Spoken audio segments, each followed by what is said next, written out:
ask what a piece of advice would you like to give to a science student who is willing to prepare for UPSC, because मैं एक non medical background से हूँ।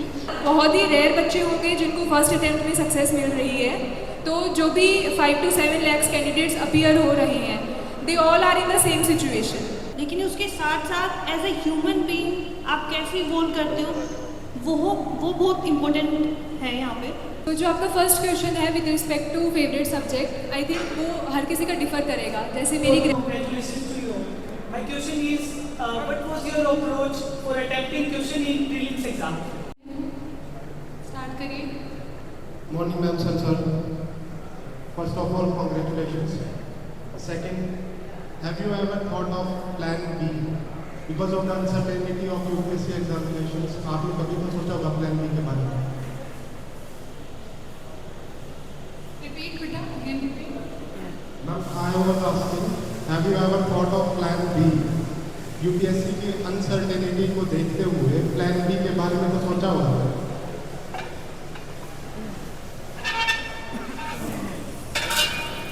First of all मैं आप लोगों को धन्यवाद देना चाहूँगी कि आप लोगों ने बुलाया और स्वागत किया। एंड रही बात यूपीएससी की प्लान बी की, तो सही बताऊँ तो शुरू में तो नहीं था प्लान बी, कभी सोचा नहीं, बट अभी क्योंकि मेरा 4th अटेम्प्ट था तो अब लगता है कि होना चाहिए, प्लान बी होना चाहिए। एंड ऐसा नहीं है कि मैंने सिर्फ यूपीएससी के एग्जाम्स दिए, बाकी एग्जाम्स भी दिए, मुझे बहुत अच्छे एग्जाम्स हैं, आरबीआई का एग्जाम है ग्रेड बी, और बाकी बैंकिंग एग्जाम्स भी दिए। तो मैं कहूँगी कि यूपीएससी काफ़ी अनसर्टेन है, ठीक है। आपके हाथ में आपकी मेहनत है, उसके बाद कुछ फैक्टर लगता भी होता है, तो जो आप मेहनत कर रहे हो बाकी एग्जाम्स में आप साथ के साथ देते रहिए। दूसरी चीज़ मैं कहूँगी कि स्किलिंग पे अपनी फोकस कीजिए, साथ के साथ अगर आप स्किलिंग करोगे, चाहे कंप्यूटर में हो या बाकी किसी भी चीज़ में, तो वो प्राइवेट सेक्टर या कहीं और भी आपको अपॉर्चुनिटीज़ मिलेंगी। तो यस, मैं कहूँगी कि प्लान बी काफ़ी इंपॉर्टेंट है इस चीज़ के लिए। Congratulations to you. My question is, what was your approach for attempting question in prelims exam?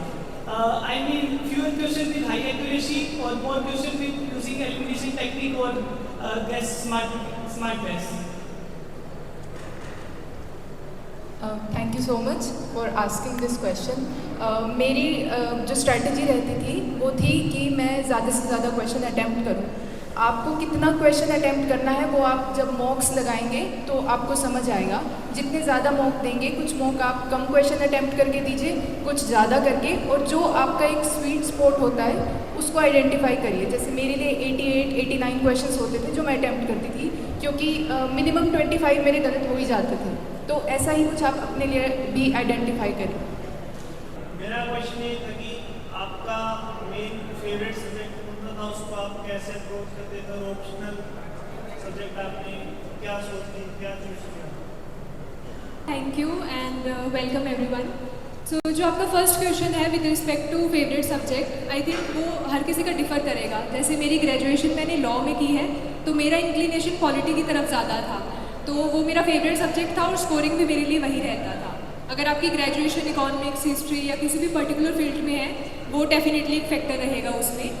Second जो क्वेश्चन है with respect to selecting an optional, again इसमें 2-3 फैक्टर्स आपको कंसिडर करने हैं। फर्स्ट एंड फॉरमोस्ट कि आपने ग्रेजुएशन किस में की है, बिकॉज ऑलरेडी आपने एक substantial chunk of syllabus complete कर रखा है ग्रेजुएशन में।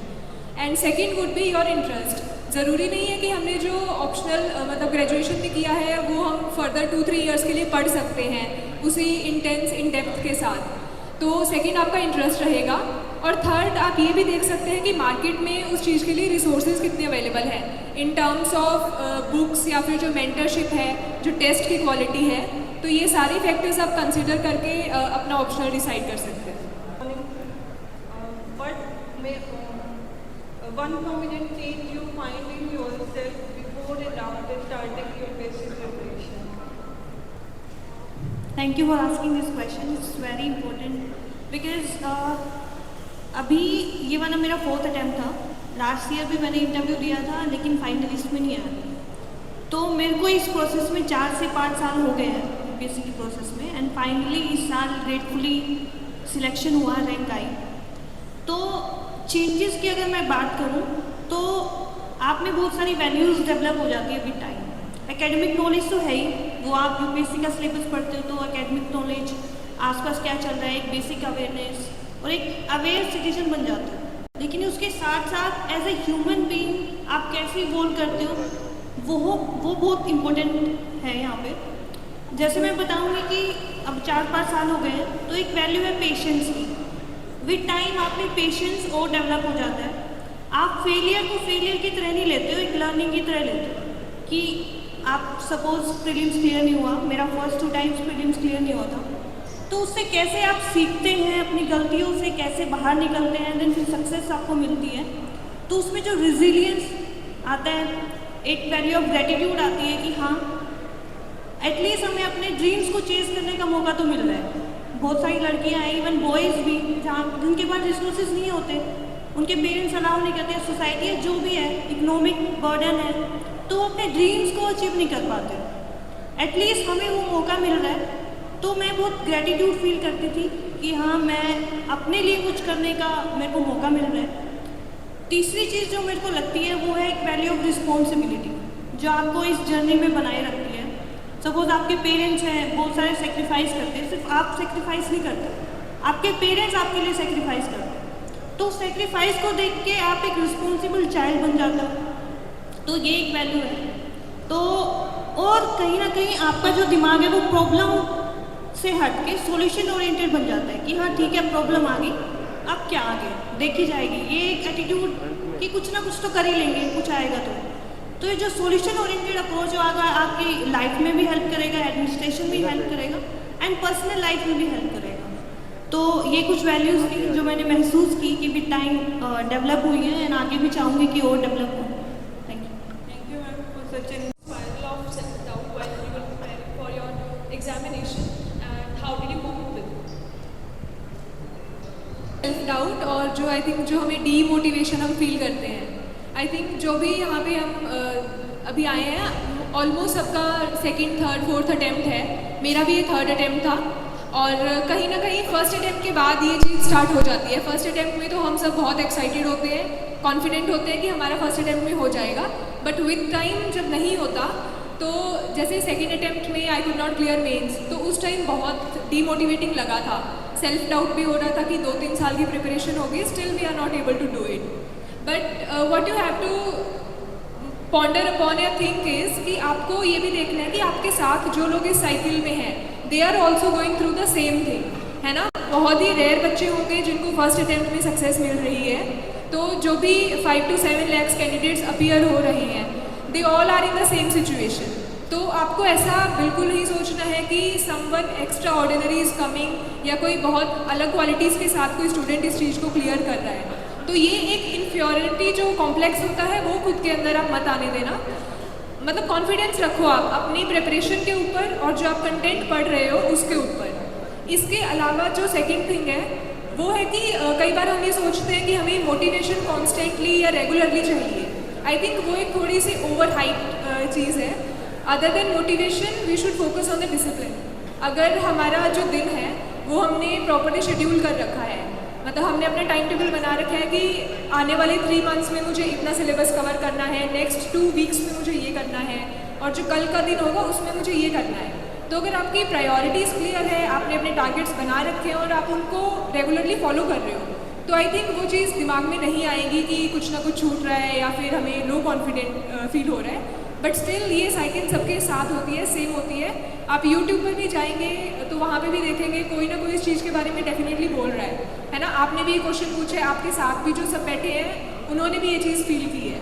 तो इट्स वेरी नॉर्मल, इसको आप बहुत ज़्यादा अपने ऊपर ओवर बर्डन मत होने देना and just be confident in your preparation, focus on the discipline aspect. Thank you.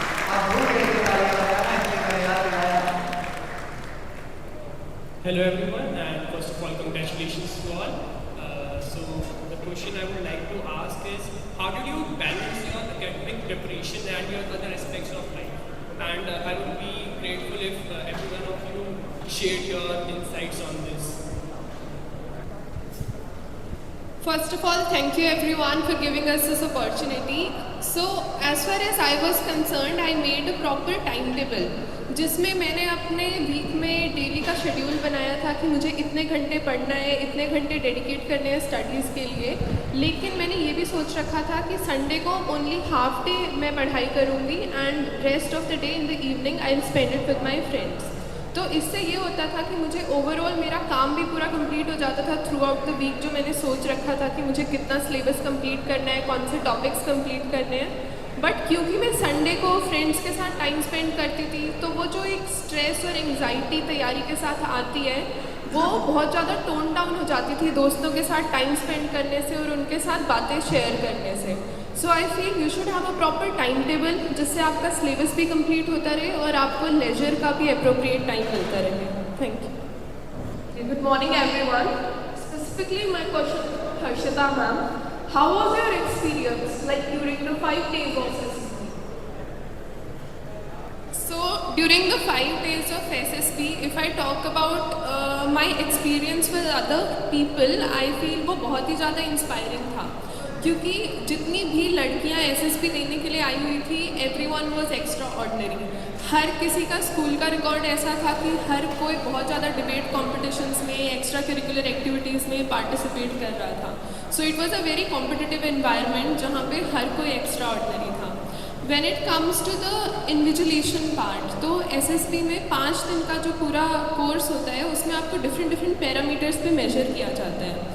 For instance आपकी लीडरशिप स्किल्स कैसी हैं, आप में करेज है, आप में सोशल एडेप्टेबिलिटी है and several other parameters.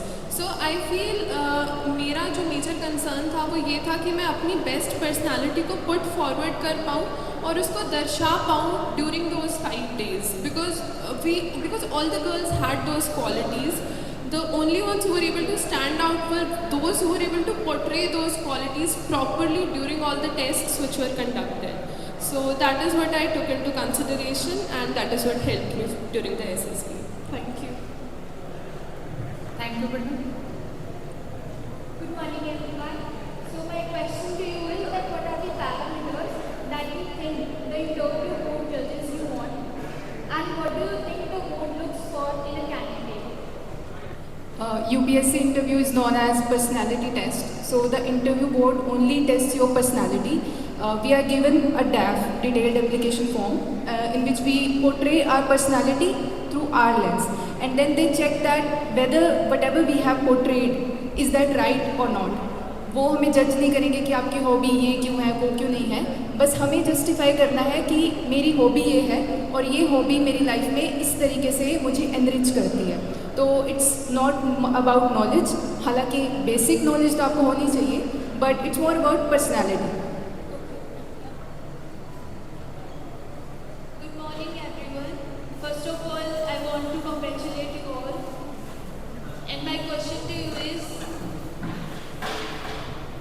What magazine and newspapers would you recommend for your UPSC preparation? Newspaper तो आपने से तारीख हो गया, इंडियन एक्सप्रेस हो गया, उनमें से कोई भी एक पढ़ सकते हैं आप डेली बेसिस पे। मैगजीन जैसे विजन की आती है तो मंथली, उसको आप पढ़ सकते हो। अगर आप मंथली उसको मैनेज कर पाओ, रिवाइज कर पाओ, तो नहीं तो उसकी PT 365 है। मैंने तो ये किया था कि अगर मैं मंथली मैनेज नहीं कर पा रहा तो एक जो PT 365 आती है उसको एक बार रिवाइज कर दूँ या 2 बार रिवाइज कर दूँ। लेकिन न्यूज़पेपर सबसे इंपॉर्टेंट मैं कहूँगा, आप अगर डेली बेसिस पे पढ़ते हो तो काफ़ी करंट अफेयर्स आपके डायरेक्टली शुरू हो जाएंगे, आपको मैगजीन्स पढ़ने की जरूरत पड़ेगी नहीं। तो Good morning, everyone. Congratulations to all of you. My question to you is, as I'm graduating in economics, will you recommend me to opt for economics as an optional subject? Why and why not? Your optional completely depends upon you. आपको economics की कितनी knowledge है वो आप ही बता सकते हो, तो हम में से कोई नहीं बता सकता। PYQ देखिए, सिलेबस देखिए कि आपकी नॉलेज कितनी अलाइन करती है उससे। अगर नहीं लगता आपको कि ऑप्शन इकोनॉमिक्स मेरे लिए है, तो किसी और ऑप्शनल की ऐसे ही सिलेबस देखिए और PYQ देखिए। Good morning, everyone. My question is, apart from studies, what else activities and more extracurricular activities helped you to achieve this exam?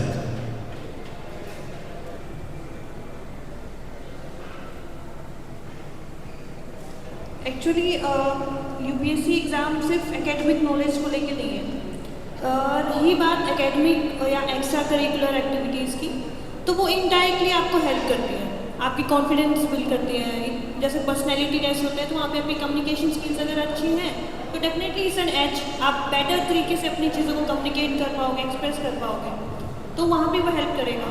बाकी सपोज आप सिलेक्ट हो जाते हो, एडमिनिस्ट्रेटर बनते हो, अगर आप वोकल हो, अच्छे से अपने आप को एक्सप्रेस कर पाते हो, तो again it also help you.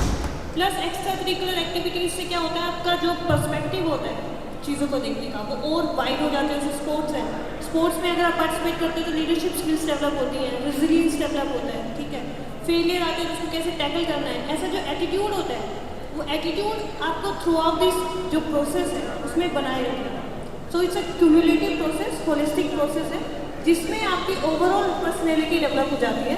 I would से कि जो आपकी कॉलेज लाइफ है या स्कूल लाइफ है, आप अच्छे से जितनी भी एक्स्ट्रा करिकुलर एक्टिविटीज़ है उसमें पार्टिसिपेट कीजिए। एंड सिर्फ बुकिश नॉलेज से कुछ नहीं होता है, आप जैसे लोगों से इंटरेक्ट करते हो, जितनी सोशल इंटरेक्शन होगी उतना ही आपका एक्सपोजर होगा। तो रियल लाइफ एक्सपीरियंसेस आपकी डेवलपमेंट में बहुत इंपॉर्टेंट रोल प्ले करते हैं। So I would say it's very important. So we'll recommend this to everyone. Yeah, I recommend. Thank you. First of all, good morning to all of you. I want to ask कि जब भी आप exam देने जाते थे at every stage, चाहे वो prelims हो, मेंस हो या फिर इंटरव्यू स्टेज हो, तो आपका ऑल थ्रू जो आपका माइंडसेट रहता था वो क्या होता था, और over the all attempts how your mindset is change, like you feel pressure और समथिंग एल्स? जो भी तीनों स्टेज है ना, फर्स्ट थिंग जो रिक्वायर्ड है दैट इज़ डेफिनेटली कॉन्फिडेंस। चाहे आप वो प्रीलिम्स ही ले लो, अगर आप ये माइंडसेट के साथ जाओगे कि पता नहीं कैसे क्वेश्चंस आएंगे या मैंने तो पढ़ नहीं रखा, तो वहाँ पे 2 घंटे में आप डेफिनेटली प्रेशर फील करोगे और वो आपके जो मार्क्स हैं, जो क्वेश्चंस हैं उनको ख़राब करेगा। तो मेरा जो फर्स्ट प्रीलिम्स था उससे पहले एक मेंटर थे, उन्होंने एक चीज़ बोली थी कि आपको ये सोच के जाना है कि इस सेंटर में जितने भी बच्चे जा रहे हैं उनमें सबसे ज़्यादा मुझे आता है, ठीक है। मैंने बहुत कॉम्प्रिहेंसिवली पढ़ रखा है, जो आपने चीज़ पढ़ी है उसमें कॉन्फिडेंस रखना है। पढ़ाई एक तरफ है पूरी 1-2 साल की, बट जो उन 2 घंटे में आप परफॉर्मेंस दे रहे हो दैट्स अ सेपरेट थिंग। तो उसके लिए first requirement is confidence. Second है कि you should be very thorough and well versed with the PYQs, ठीक है, चाहे वो प्रीलिम्स है चाहे मेंस है। प्रीलिम्स के लिए आप मतलब यू विल फाइंड कि हर साल सेम पैटर्न के क्वेश्चंस आ रहे हैं, सेम थीम्स रिपीट हो रही है, किस टाइप से UPSC आंसर्स को सिलेक्ट कर रहे हैं। Same goes with mains. Mains में ये आई थिंक ज़्यादा हेल्प करता है, क्योंकि अगर आप PYQs को मतलब एक एच बना के अपने नोट्स बनाओगे तो वो एक तो सिस्टमेटिक होंगे और टू द पॉइंट वो चीज़ होगी। तो ये दोनों चीज़ों का इन स्टेज में ध्यान रखना। And with respect to interview, इसमें I think 2 things are important. First confidence तो है ही, सेकेंड इज़ योर ऑनेस्टी, ठीक है। आपको वहाँ पे जाके हर क्वेश्चन का आंसर करना ये ज़रूरी नहीं है। जैसे अगर आपने किसी के भी मॉक इंटरव्यूज़ देखे होंगे तो डेफिनेटली गलतियाँ करते हैं, उसके अंदर गलत आंसर्स कर रहे हैं या फिर कुछ क्वेश्चंस के आंसर नहीं कर रहे। तो जो वो फेज होता है उसमें हमें ये सिखाया जाता है कि डोंट गिव रॉन्ग आंसर्स। उससे आप ये इंप्रेशन दे रहे हो कि you are trying to bluff the board, ठीक है। Don't do that. जो आपकी कमियाँ हैं, मिस्टेक्स हैं, उन्हें आप एडमिट करिए और वहाँ पे ऑनेस्टली आप बोल दीजिए कि सर और ma'am I don't know, I read about it, ठीक है। तो ऑनेस्टी रखिए थ्रू आउट द प्रिपरेशन, और confidence is the key to I think clear any stage of the exam. Thank you ma'am. Hi everyone, I would like to ask you about your interview in detail. What actually happened there and what all like suggestion you want to give if someone is preparing for that? Interview के लिए आई would से एक तो देखो आपकी knowledge तो build हो ही जाती है जब आप प्रीलिम्स क्लियर करते हो मेंस के लिए, तो नॉलेज में कोई इशू है नहीं। उसके बाद जैसे इन्होंने भी बताया कि ये पर्सनैलिटी टेस्ट है ना कि एक इंटरव्यू स्टेज, तो वो आपकी पर्सनैलिटी को देखते हैं। तो प्रिपरेशन की अगर बात करें इंटरव्यू की, तो बेसिकली आपके पास क्वेश्चन 3-4 एरिया से आ सकता है। एक तो डैप है, डिटेल एप्लीकेशन फॉर्म, वो 2 भरवाए जाते हैं, डैप 1 डैप 2, ठीक है। तो उसमें बेसिकली आपकी सारी डिटेल्स होती हैं, आपकी हॉबीज, लीडरशिप, आपने कोई अवार्ड्स लिए हैं, आपका स्टेट कौन सा है, डिस्ट्रिक्ट कौन सी है, ठीक है, आपने कब कहीं आप जॉब कर रहे हो या नहीं कर रहे हो। तो एक एरिया तो वो बन जाता है जहाँ से क्वेश्चन पूछा जा सकता है, ठीक है। तो उसको थोरोली प्रिपेयर करना होता है। सपोज मैं हरियाणा से हूँ, तो हरियाणा के बारे में मैं क्या प्रिपेयर करूँगी, उसकी सोशल एंगल क्या है, सोसाइटी के बारे में हरियाणा की, देन फिर कल्चर डिफरेंट देन जोग्राफी क्या है, इकोनॉमिक एंगल क्या है हरियाणा का, क्या स्टेटस है, पॉलिटिकल स्फीयर में क्या चल रहा है। तो मैं थोरोली 360 डिग्री किसी भी टॉपिक को प्रिपेयर करूँगी। तो एक एंगल हो गया डेफ में जितने भी कीवर्ड्स मिलते हैं आपको इम्पोर्टेंट, जैसे सपोज आपकी हॉबी है टेनिस खेलना, तो टेनिस को आप थोरोली प्रिपेयर कीजिए, ठीक है। उसका करंट बेस क्या स्ट्रक्चर होता है गेम का, सब कुछ। सेकंड जो है ना जहाँ से क्वेश्चन पूछे जा सकते हैं वो है करंट अफेयर्स, इंटरनेशनल स्फीयर में क्या चल रहा है, आपके डोमेस्टिक स्फीयर में क्या चल रहा है, तो आप उसको भी थोरोली कवर कीजिए। तो उसको क्या होता है, न्यूज़पेपर आई वुड से इंटरव्यू के लिए सबसे ज़्यादा इंपॉर्टेंट है। मैं 3-4 न्यूज़पेपर पढ़ती थी, 2 मेरे को न्यूज़पेपर पढ़ना कम ही पसंद है, पर इंटरव्यू के लिए बहुत इंपॉर्टेंट है। तो आप 3-4 न्यूज़पेपर मैं पढ़ती थी, 2 इकोनॉमिक्स के, एक हिंदू और एक एक्सप्रेस, तो मैं कुछ मिस आउट ना हो जाए। तो एक एरिया है करंट अफेयर्स। थर्ड एरिया जहाँ से आ जाता है वो केस स्टडी बेस्ड होता है। जैसे सपोज आपको किसी डिस्ट्रिक्ट का एसपी बना देंगे and they will give U A situation कि आप वहाँ पे राइट्स हो गए या कुछ हो गया, आप कैसे उस चीज़ को हैंडल करोगे। तो वो आपका पर्सपेक्टिव देखना चाहते हैं कि आप बायस तो नहीं हो किसी कम्युनिटी के टूवर्ड्स या किसी स्टेट के टूवर्ड्स, ठीक है। तो वो चेक करना चाहते हैं, आप घबराते तो नहीं हो, पैनिक तो नहीं करते हो प्रॉब्लम सिचुएशन में।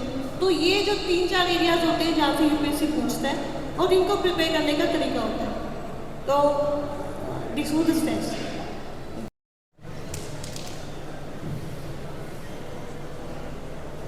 Ma'am, I would like to ask what a piece of advice would you like to give to a science student who is willing to prepare for UPSC? Because मैं एक non medical background से हूँ और मुझे history comparatively less interesting लगती है other subjects के। मेरी फील्ड के सब्जेक्ट्स मुझे बहुत इंटरेस्टिंग लगते हैं, बट हिस्ट्री में थोड़ा इंटरेस्ट जो है वो कम है मेरा। हेलो, देखो यूपीएससी प्रिपेयर करना है तो ये रीज़न तो नहीं चलेगा ये सब्जेक्ट मेरे को पसंद नहीं है, पढ़ना आपको सब पड़ता है। हिस्ट्री मेरे को भी नहीं पसंद थी, बट क्या होता है टारगेट देखिए आप अपना। अगर आपको एग्ज़ाम क्लियर करना है तो आप ऑप्ट आउट नहीं कर सकते, कैसे भी पढ़िए। हिस्ट्री को हर एक सब्जेक्ट का पढ़ने का तरीका होता है, वो उस चीज़ को इंटरेस्टिंग बनाता है। हिस्ट्री का अलग तरीका है, पॉलिटी को पढ़ने का अलग तरीका है। तो सपोज आप हिस्ट्री को अगर आप स्टोरी फॉर्म में पढ़ोगे, देन क्रोनोलॉजी वाइज पढ़ोगे, फिर डेप्थ में जाओगे तो आपको इंटरेस्टिंग लगेगा। हम क्या होता है हमें स्कूल से या फिर कॉलेज में भी क्रैमिंग सिखाई जाती है, अनफॉर्चुनेटली क्रैम करते हैं हम, कोई कहता नहीं है कि आप क्रैम क्यों कर रहे हो। तो वो चीज़ें यूपीएससी में काम नहीं आती है, फिर वो डिफ़िकल्ट हो जाता है चीज़ें पढ़नी। तो बात क्या है, टारगेट रखिए कि एग्ज़ाम क्लियर करना है, अब उसके लिए आपको कुछ भी पढ़ना पड़ेगा, वो मैटर नहीं करता, ठीक है। थोड़ी मेहनत ज़्यादा लग जाएगी बट पढ़ना तो पड़ेगा ही। Thank you.